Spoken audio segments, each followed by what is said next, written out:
ہم ختم نبوت پر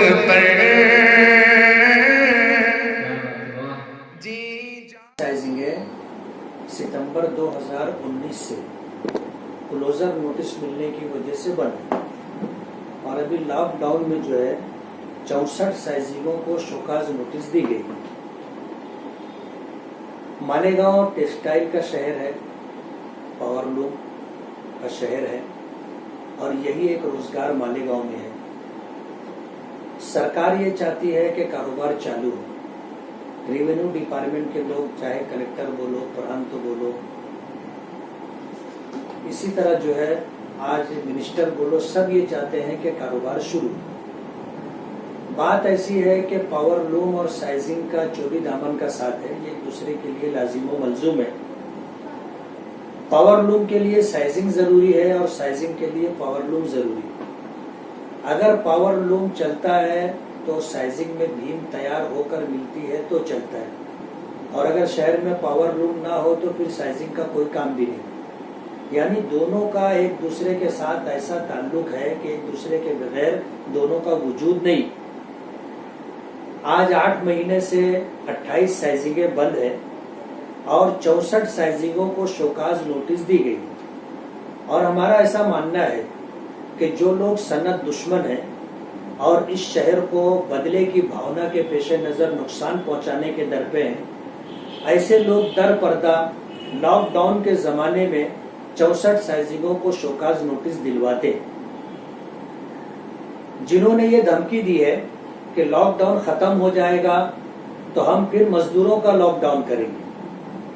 جو مزدوروں کی تمام یونینوں کو ملا کر کے، چاہے پھر وہ گٹنی جوڑنے والے ہوں، رج بھرنے والے ہوں، چاہے وہ ہمالی کرنے والے ہوں، چاہے اسی طرح سائزر ہوں، وارپر ہوں، پاور لوم مزدور ہوں، ان کی یونینوں کو جوڑ کر کے، مزدوروں کو اکٹھا کر کے کارخانے داروں کے خلاف، بنکروں کے خلاف ایک تحریک کی شکل دینے کی کوشش کر رہے ہیں جو صنعت دشمنی ہے اور اس شہر کو نقصان پہنچانا ہے۔ ایسے لوگ جو ہے در پردہ رہ کر کے 64 سائزنگوں کو شوکاز نوٹس دلوا رہے ہیں۔ تو بات یہ ہے کہ اگر سائزنگیں بند رہیں گی یا بند کروا دی جائیں گی تو پاور لوم چلیں گے نہیں، چاہے سرکار کتنی بھی کوشش کر لے، اور ریونیو ڈپارٹمنٹ کے آفیسران مسلسل کوشش کر رہے ہیں، پھر وہ چاہے کلیکٹر ہو یا اور کسی ڈپارٹمنٹ کسی عہدے پر ہو، یہ لوگ جو کوششیں کر رہے ہیں، جب تک سائزنگیں چالو نہیں ہوں گی کارخانے چالو نہیں ہوں گے۔ اس لیے گزشتہ کل جو ہے سائزنگ ایسوسی ایشن کے لوگوں کو اور اسی طرح جو ہے کارخانے داروں کو، تمامی لوگوں کو، جس میں جن 28 سائزنگوں کو کلوزر نوٹس دی گئی ہے ان کے نمائندے بھی تھے، اور اسی طرح جو ہے جن سائزنگوں کو شوکاز نوٹس دی گئی ہے ان کے بھی نمائندے تھے، اور بنکروں کے نمائندگی کرنے والے لوگ بھی تھے۔ ان تمام لوگوں کے ساتھ ہم نے مقامی کمشنر سے ملاقات کی اور ان کو ہم نے اس صنعت سے جڑے تمام تر مسائل سے پوری طرح واقف کرائے۔ آج جو لوگ جانتے نہیں ہیں، آج وہ ہم کو الزام دے رہے ہیں کہ ان کو جو ہے پتہ نہیں ہے کام کیسے کرنا چاہیے، یا جاہل کا لفظ استعمال کرتے ہیں۔ میں یہ بتانا چاہتا ہوں کہ یہ خود اندھیرے میں، انہیں پتہ نہیں ہے۔ 2011 میں کارپوریشن کی ہدواڑ ہوئی، اور کارپوریشن کی ہدواڑ میں 6 گرام پنچایت کو کارپوریشن میں شامل کیا گیا۔ نیا ڈی پی پلان بننا چاہیے تھا، لیکن کارپوریشن نے 3 سے 4 مرتبہ جنرل بورڈ کے اندر اس وشے کو لا کر کے اسے آگے بڑھاتے رہے، مؤخر کرتے رہے۔ 2011 سے 2020 ہو گیا، جبکہ ہر 10 سال پر ڈی پی پلان بنتا ہے، لیکن ڈی پی پلان نہ بننے کی وجہ سے دیانا کہو، مالدہ کہو، اور وہ 6 گرام پنچایت جو پہلے مالیگاؤں کارپوریشن کے باہر تھی، 2011 میں اس کا سماویش ہوا ہے، ان تمام جگہوں کا آج تک ڈی پی پلان کے اندر کوئی ڈی پی پلان نہ بننے کی وجہ سے ان کو کوئی اسٹیٹس نہیں مل سکا۔ جب کارپوریشن نے ان تمام 6 گرام پنچایتوں کو یلو بیلٹ یعنی رہائشی ایریا ڈکلیئر کر کے ایم پی سی بی کو جب انہوں نے رپورٹ دی، تو آج اسی کی پاداش میں 64 سائزنگوں کو ایم پی سی بی کی طرف سے جو ہے شوکاز نوٹس ملی ہے۔ تو یہ کام کارپوریشن کا ہے. کارپوریشن اگر ڈی پی پلان بنا لی ہوتی تو آج یہ بات نہیں ہوتی، لیکن کارپوریشن نے ڈی پی پلان بنایا نہیں، اور ڈی پی پلان نہ بننے کی وجہ سے ان سارے ایریوں کو جو ہے رہائشی ایریا یلو بیلٹ ڈکلیئر کیا گیا، جس کی وجہ سے جو ہے آج رہائشی ایریا کے اندر سائزنگ اور کارخانہ لگانے کی اجازت نہیں ہے. اسی لیے ان کو شوکاز نوٹس دی گئی ہے. جو مجھے جاہل کہتے ہیں، پہلے ان کو اپنی جہالت کا علاج کر لینا چاہیے، ان کو اپنی معلومات لے کر حاصل، وہ اپنا گناہ چھپا رہے ہیں. آج کارپوریشن میں برسر اقتدار وہی لوگ ہیں، اور جس طرح کا کام کاج کارپوریشن کے تھرو ہو رہا ہے وہ صنعت دشمنی پر محمول کیا جائے گا. اس لیے ہم جو بات کہتے ہیں کوئی ذاتی دشمنی میں نہیں، ہم تو یہ کہتے ہیں کہ اگر آپ کو قدرت نے کام کرنے کا موقع دیا ہے آپ ایمانداری سے کام کرو. ہم تو آپ کام کرو گے، آپ کے کاندھے سے کاندھا ملا کر چلنے کے لیے تیار. ہم تو روزگار کے معاملے میں کہو یا کورونا وائرس کے بارے میں کہو، ہم کوئی سیاست نہیں کر رہے، ہم تو خدمت اور اپنی ذمہ داری سمجھ کر کے کر رہے ہیں. اور کون سیاست کر رہا ہے مالیگاؤں کے لوگ دیکھ رہے ہیں. اس لیے کارپوریشن ہی نے یہ مصیبت کھڑی کی ہے. کنفارمنگ نان کنفارمنگ ایریا میں جو سائزنگیں جو کارخانے ہیں ان کے لیے جو مصیبت کھڑی ہوئی ہے، ایم پی سی بی کی طرف سے جو کلوزر نوٹس ملا یا شوکاز نوٹس ملا، یہ سب جو ہے کارپوریشن کا کیا دھرا ہے. اس لیے ہم کمشنر کے پاس گئے تھے کہ یہ نیا کمشنر ہے، اس کو پوری تفصیلات بتا دی جائے اور اس کے ذریعے سے مالیگاؤں کی صنعت کو کیا مدد مل سکتی ہے، اور کمشنر اپنے تعلقات کو استعمال کرتے ہوئے کیا ہماری مدد کر سکتا ہے. ہم نے اس سلسلے میں جا کر کے ان سے بات چیت کی ہے کہ ہم نے پہلے بھی کہا تھا کہ یہ مہاماری کے دور میں آج سرکار پیلے کارڈوں پر لوگوں کو پہلے اناج دی. ہمارا مطالبہ تھا کیسری کارڈ والوں کو بھی دیا جائے، اور ہمارا مطالبہ تھا کہ جن کے پاس راشن کارڈ نہیں ہے ان کو بھی دیا جائے. اور اس سلسلے کے اندر ہم نے کوشش کی، الحمدللہ ہماری کوشش کامیاب رہی.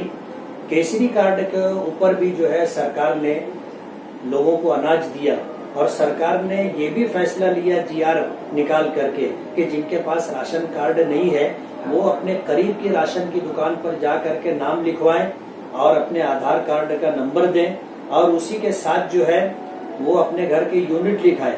ہر ایک کو جو ہے 5-5 کلو اناج دیا جائے گا. اس طرح کا فیصلہ سرکار کا آیا ہے. اور ہم نے پہلے دن سے یہ بات کہی تھی کہ راشن دکان والے جو کچھ بھی اپنا کام کاج جس طریقے سے کرتے ہیں کبھی ہم نے ان میں کوئی انٹرفیئر نہیں کیا.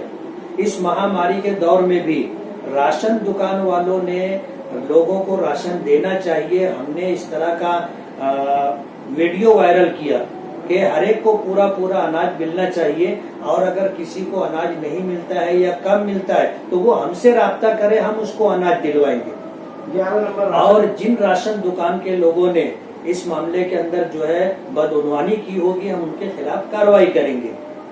تو ہم نے تو پہلے دن سے یہ بات لے کر کے ہم چل رہے ہیں. ابھی مہاماری کے ٹائم میں ہم نے دیکھا کہ کانگریس کے ماجی آمدار شیخ آصف صاحب نے تمام راشن دکانوں سے 100 کلو اناج منگوایا.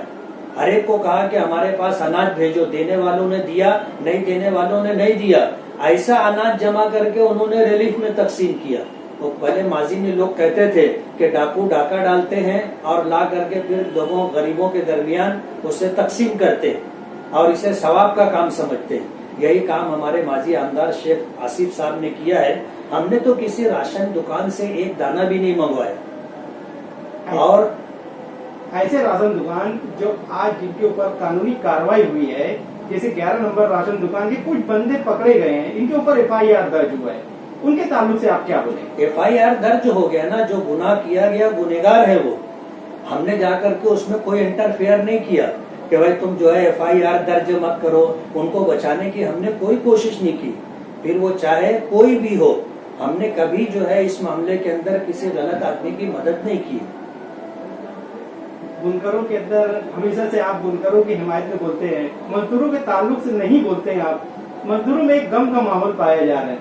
کیا مزدور آپ کے ووٹر سے نہیں ہے؟ ایسا عوام میں چرچا. نہیں، میں تو ہمیشہ ہر ایک کے لیے کوشش کرتا رہا. مزدوروں کے لیے ان کو کھوٹی ملے،